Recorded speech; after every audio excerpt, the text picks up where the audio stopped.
So for this next short take, I'm going to be talking about JJ Reddick versus Kendrick Perkins.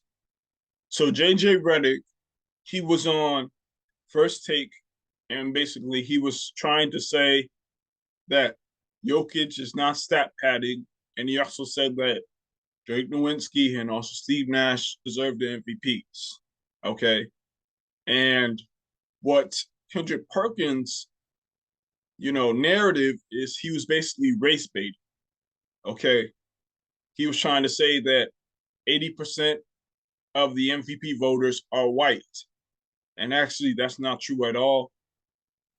But at the same time, it's about 50%. That's what I've heard.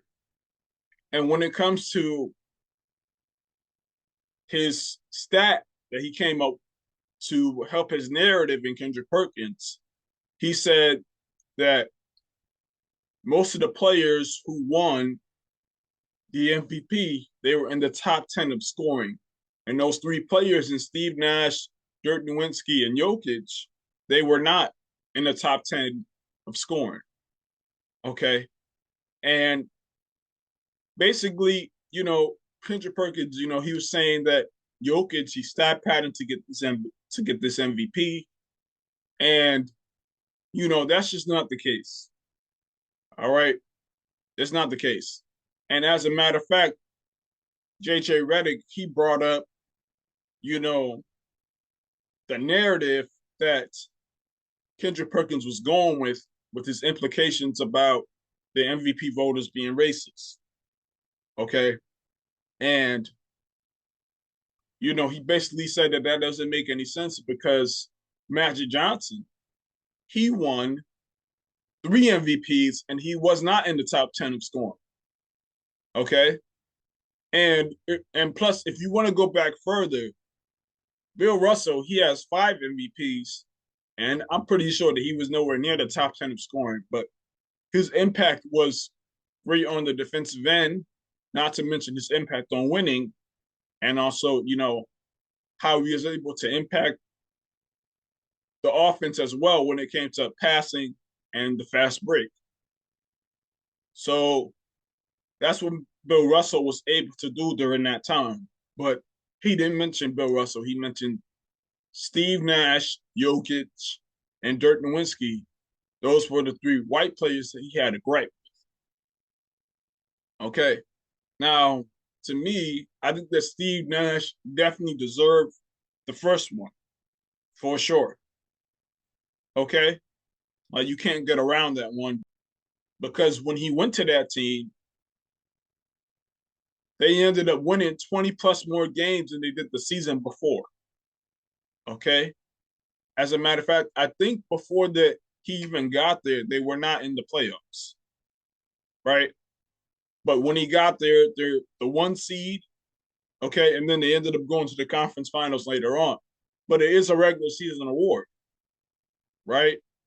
And Steve Nash, he was 50, 40, 90.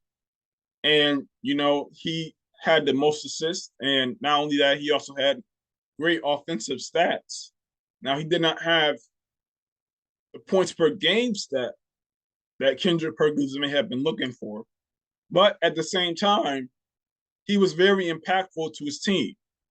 Okay, to the point where they won 20 plus games, 20 plus more games. And when it comes to the second MVP, like it could have gone to Shaq, it could have gone to Ben Wallace. They chose Steve Nash. Okay, but Steve Nash, he was in contention to be the MVP that year.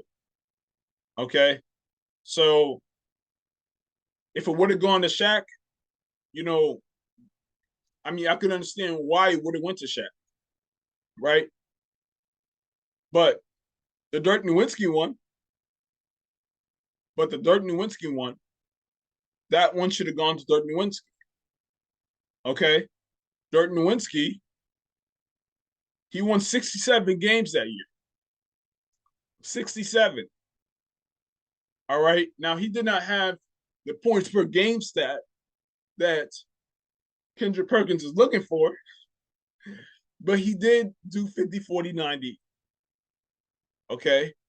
His splits were really good. And then his offensive rating was extremely good as well that year. Okay. Now, for the most part, ever since the voters have been media based, okay, they have been voting based on these criteria. Okay. You have to be a top seed in the West or the East. Okay. And your numbers have to be great and you have to be able to impact winning.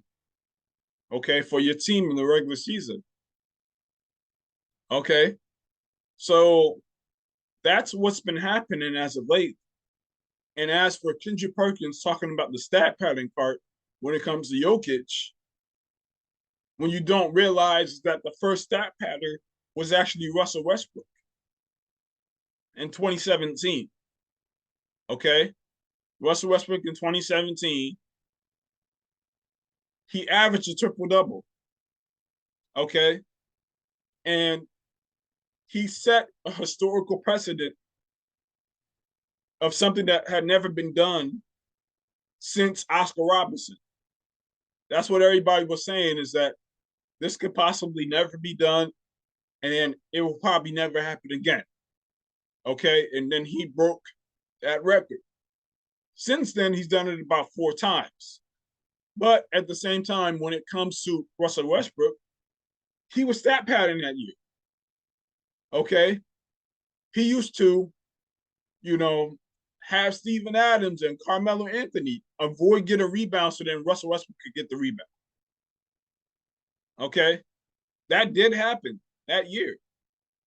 And as a matter of fact, Stephen Curry and Kevin Durant that year in 2017, they canceled each other out because they were on the Warriors, right? LeBron had a great year. Okay. James Harden had a great year. I believe that he lost one of his key players for that team, and they still ended up going to second in the West. Okay. I think that he won like 50 plus games that year. Okay. Now, if anything, somebody could have made a better case that James Harden deserved that MVP or LeBron deserved that MVP. Okay. But at the same time, they decided to give it to Russell Westbrook because of the historical precedent. And not only that, you know, it was the quote unquote revenge season for Russ. And basically, you know, because of the media coddling Russell Westbrook, he never developed his game enough to become a greater player. Okay. Okay. His pace was always at 100, and that's what cost him. Okay. And plus, and on top of that, his basketball IQ in terms of throwing away dumb turnovers and also taking terrible jump shots. Okay. Bad shot selection is what cost Russell Westbrook and where he is right now, which is on the Clippers, but I don't think that they're going to go anywhere because he's there. Okay. But I digress from Russell Westbrook. Okay. But at the same time, when it comes to Jokic, on the other hand, Jokic, he's not stat pattern. Okay. He's not stat pattern. He doesn't care if he gets a triple double or not. You want to know how I know? Because, first of all, he does not dominate the basketball. Okay. He doesn't dominate the time of possession. That actually goes to Jamal Murray. Okay. He does that. Now, when it comes to his shot selection, okay, he takes very smart shots, mid range, teardrops, okay, floaters. Like, I mean, and then he steps out for the 3 every now and then, okay, and he hits his free throws.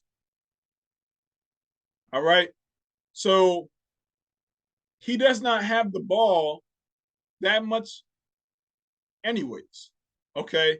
And they're still number one in the West, okay?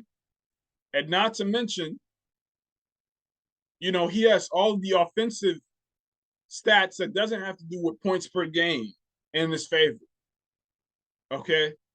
So, like I said, I mean, at this point, he does deserve the MVP, okay? Now, Giannis, he's definitely coming along, and he could definitely make a scare to upset Jokic, okay? Because they have been balling as of lately, all right? But last season, a better case could have been made for Giannis to win it, okay? He did have a better record than Jokic did, okay? And to me, I do not think that Embiid deserved last year's MVP. Yes, he was playing well, right? But he did end up missing 3 weeks of the season. Okay? That's what happened. Now, Jokic, he did not miss a single game last season. Then on top of that, he was the highest in PER. Okay? Now, like I said, like it could have gone either way between Jokic and Giannis that year. All right. Now, another thing is that people are missing is it's not about race at all. Because if you really want to dissect this issue, it's really about America players versus foreign players. Okay? That's really the issue. Okay? Because the past 4 MVPs, they have all gone to foreign players. Okay? And year by year, I think it's going to continue to go to foreign players. Luka's going to get a shot at it. Embiid's going to get a shot at it. Okay? So, to me, that's where I think it's going. All right? And later on, within these years, you got Steph who's going to retire. You got KD who's going to retire. You got Kawhi Leonard who's going to retire. So who's left that's going to be a superstar to take over? Okay? That's of the American players. All right? That's the real issue. But then on top of that, if you really want to break down everything to another level, right?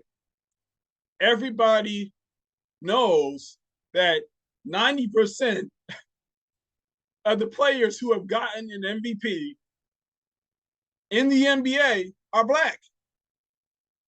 Okay? It's just the facts. Okay? Like you got Larry Bird, Steve Nash, Dirk Nowitzki, and Jokic. That's it. That's it. So again, why is Perkins trying to make this, a huge deal? Because ESPN, they're trying to race bait. Okay, and it's not just Perkins, it's Stephen A. Smith. They keep the stuff going. All right. And to me, it's very, very dumb. Very dumb. But hey, Kendrick Perkins, he's probably going to get a promotion off of the situation. Okay, probably will get his own show. Okay. But the thing is these types of situations that happen on TV, this is what's going to generate ratings, of course. But guess what? It's terrible quality. It's terrible quality. So that's my perspective on the JJ Reddick versus Kendrick Perkins situation. JJ Reddick was 100% right. He was. All right. In my opinion,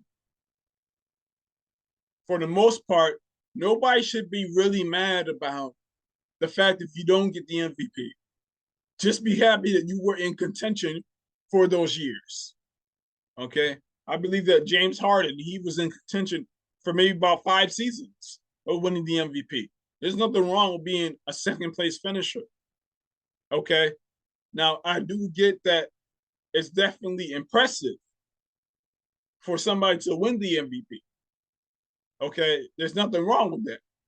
But again, it does have to do with team success for the most part. And it also has to do with your stats as well. And that's it on my perspective on the Kendrick Perkins versus JJ Reddick situation. Have a good one.